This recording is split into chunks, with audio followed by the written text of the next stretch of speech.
Hello viewers. Well, I'm just having a little bit of a news blog today, catching up with some bits and pieces. I've still got lots from my last news blog that I haven't got round to doing. That should all finally be up next week. But the first thing revealed yesterday was the new Thrustmaster add-on wheel, the 458 Challenge, which you can see here.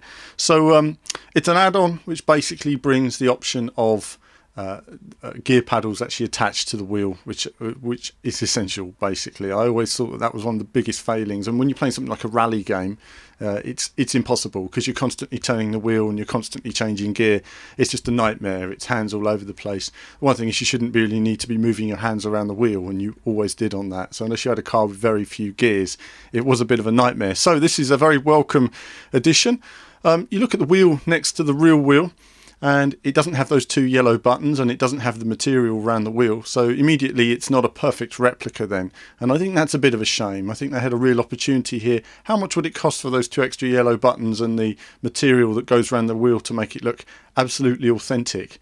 I don't know. I suppose it always comes down to cost, but in actual fact it does just look like the current wheel that's just had a couple of extra bits put onto it and the extra sort of gear paddles as well. Not quite what we were hoping for, but either way a welcome addition, and apparently there is a way that you can quickly remove the paddles that are actually attached to the wheel as well. So we look forward to that. A very welcome addition. So they've also been looking at on Inside Sim Racing, and you can see some videos, Sean Cole having a go on it. Those guys seem to enjoy the wheel. Certainly looks good in motion. But what also caught my eye was the Ferrari add-on wheel, where they had it sort of upgraded, if you like. And it's a very impressive upgrade for the wheel. Of course, you can see mine here, which is mainly more of an ornament at the moment these days.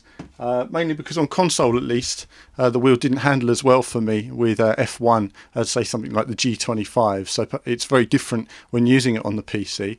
The add-on looks pretty remarkable, it has to be said. It all seems to work very well, visually looks stunning. Those guys are weighing up the cost in terms of value. Is something good enough? Well, I always say it depends on how much you're going to use it and if you're going to get the value from it. If you love F1 and you love open wheel and that's all you play, then you'll get your value because you'll be using that day in, day out, and it's the best wheel you can get. Even that much, it really is worth it if you know you're going to love it and you're going to play with it all the time and it's going to make a part of your collection. I think if you're kind of like, yeah, but I play a bit of this and I play a bit of that, well, then you have to weigh up what else that money could actually buy you, i.e. probably several other steering wheels. So it's certainly something that people are going to have to weigh up. But either way, you can see the videos that they've been showing on there. Do check out those videos from ISR. Like I say, a couple of really detailed pieces that they've put together and weighing up all of their pros and cons. And like you say, I think it shows, both sides where they're trying to decide, is it a good wheel? Is it worth the money? You can tell they really like the wheel. So I think it's, again, as I say, it's all down to what you see as value when buying a wheel and using a wheel and what kind of racing games you're going to be going for. The other bit of news today is that MotoGP has announced that it will have a demo which is going to become available in June, which I think is really handy. It's going to get lots of people on the game, finding out how it plays, putting together some great laps, and also it's always vital feedback for the developers as well. So I think that's really good for them to get that out there. I think all games really should have a demo because it really does give people that hands-on that they need when making a purchasing decision. So MotoGP, the guys are working really hard on that. I personally think it's looking very good indeed. We'll just have to wait and see what the different models from easy up to hard are going to be like, and in terms of simulation, how is that going to feature?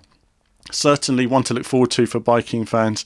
The other bit of news today is that I'm going to be at an event tomorrow called the Games Den. So you've been seeing all of my Grid 2 coverage, including my fun on the triple screen Vasaro. Well, Vasaro will be there tomorrow in central London. I don't know if they'll have the triple screen. I'm assuming it will probably make an appearance, and I'll be there as well doing a bit of filming.